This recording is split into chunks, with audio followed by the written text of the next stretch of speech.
my day is typically get into the office. I try to get in early, usually around 7 a.m. because around 8 o'clock the phone starts ringing and things tend to go off track about that point. I do a lot of work, collaboration work with different engineers and other architects. So that group is typically, we call them a design team. So when I get into the office, I'll try and contact the design team, reach out to them. Sometimes they're in other parts of the world. So they've done some work overnight while the rest of us have been sleeping. So there's some coordination to be done there. And we'll just check in on people, see how things are progressing with the project, whatever we're working on, a building or a bridge or something. But for the most part, it's a general, normal business day. You know, have coffee, talk to your friends, find out what's going on, go over fantasy football, that type of thing. So.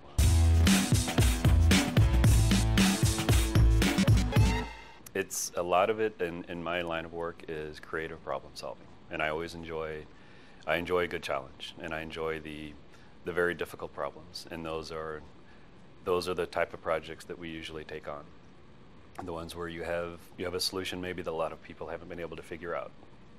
So we come in and try and find the best solution and find the thing that's going to serve other communities the best.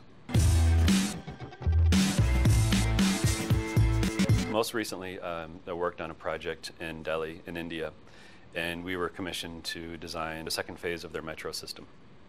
And we were commissioned at the end of December 2006 to start the design, and the facility, the entire system had to be up and running, operational by October of 2010. So that's a period of about 40 months. And typically in the United States or other parts of the world, this project would usually take between 15 to 20 years.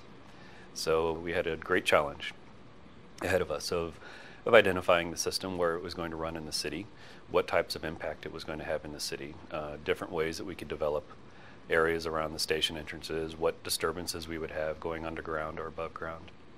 So it was fairly intense. I think a lot of it is just exposure with the type of world we live in, with information and everything so available.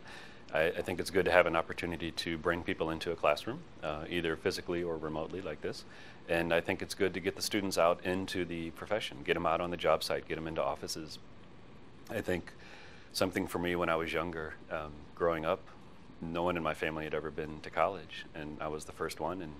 And the first time I set foot on a university, it was a completely different place for me, but it was very inspiring. And I think that if students have an opportunity to physically experience that environment, the work environment or a job site or something that may lead to a future profession, I think that would be a great way to motivate them and help them see where they need to be. Many, many people all along the way, and I think in many ways people wouldn't think of. In architecture school, they create a very competitive environment. You work very long hours. You're given very intense design charrettes. You may not sleep for a few days, and you come in the morning and you pin stuff up. It's called a jury, and they'll bring in other professional architects, and your professors will be there, and you have to stand up and present to them. And they don't hold back. If they think what you did was awful, they will tell you that you really have no business being here, and you should probably just leave school. And a lot of my ability or my capability to handle that came from even football coaches when I was younger, teaching that intensity, teaching that fight, teaching that competitive attitude.